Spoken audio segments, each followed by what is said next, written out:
A summit being held in this city, maybe helping to shed some light on what's to come with U.S.-Canada trade relations. The U.S. Commerce Secretary, speaking virtually to attendees, gave a clearer picture of what the U.S. is after when it comes to automobiles, among other things. CTV's Queen's Park Bureau Chief Siobhan Morris joins us from the summit site downtown with more. Siobhan.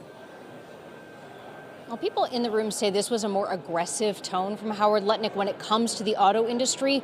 Doug Ford says it's the strongest language he's heard yet, and it's something he thinks Canada needs to be prepared for. A comprehensive, collaborative auto deal between Canada and the U.S. not in the cards, according to the U.S. Commerce Secretary. Howard Lutnick made the comments in a closed-door session of the 2025 U.S.-Canada Summit hosted by BMO and Eurasia Group. Sources in the room say Lutnick said Canada needs to come second to the U.S. on cars, that America could buy auto parts, but that's about it. I would say it's a massive threat when you have the Secretary of Commerce coming out and saying that, and the President. You'd only say it if the President gave him the green light. So we have to be prepared. Lutnick's words, a stronger version of what we heard from Donald Trump yesterday when the Prime Minister visited the Oval Office. It's a tough situation because we want to make our cars here. At the same time, we want Canada to do well making cars. So we're working on formulas, and I think we'll get there.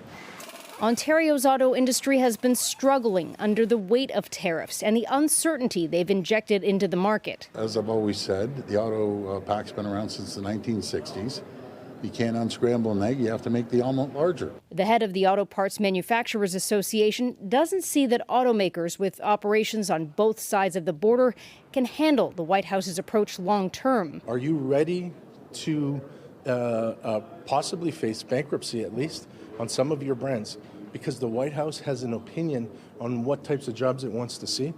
I don't think so. In his virtual session, Lutnick also advocated breaking up CUSMA renegotiations, striking separate deals with Canada and Mexico. They keep saying that they find Mexico easier to deal with, so I think they are probably going to do that.